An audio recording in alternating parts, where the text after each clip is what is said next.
Maintenir un salarié dans l'emploi, c'est réussir à compenser l'écart qui existe entre ses capacités et les caractéristiques de son poste de travail.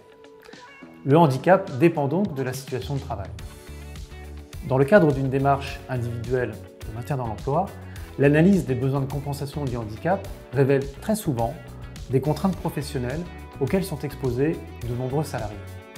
Par exemple, une posture de travail contraignante, le port de charges lourdes, la cadence élevée, le fait de travailler dans l'urgence, de gérer simultanément plusieurs tâches ou encore de gérer des situations conflictuelles. Le service prévention de Pôle Santé Travail, qui regroupe notamment les ergonomes, intervient sur la dimension collective du maintien dans l'emploi. Grâce à la mobilisation des médecins du travail, nous accompagnons les entreprises dans des démarches d'investigation des facteurs de risque professionnels.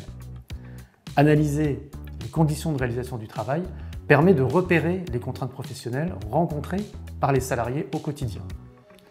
Dans le cadre de nos diagnostics, de nombreuses dimensions du travail peuvent être analysées.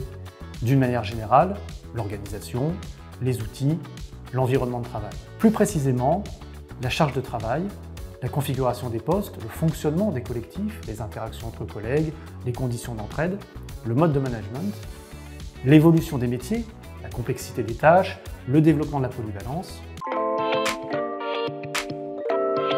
Les préconisations formulées dans le cadre de ces études visent à guider les entreprises dans la transformation et l'amélioration des conditions de réalisation du travail pour réduire l'émergence des troubles sur la santé des salariés.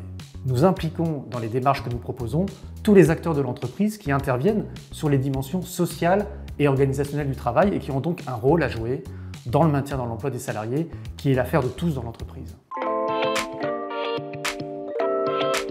Conduire des actions ciblant les causes dans le travail, impliquées dans le développement de pathologies chez les salariés, permet aux entreprises de lutter contre l'usure professionnelle. Parmi les actions à mener, on peut citer l'amélioration des équipements de travail, l'implantation du poste, la modification, la répartition de la charge de travail, les conditions d'entraide au sein d'une équipe. Conduire ces actions, c'est agir sur le travail pour prévenir la désinsertion professionnelle.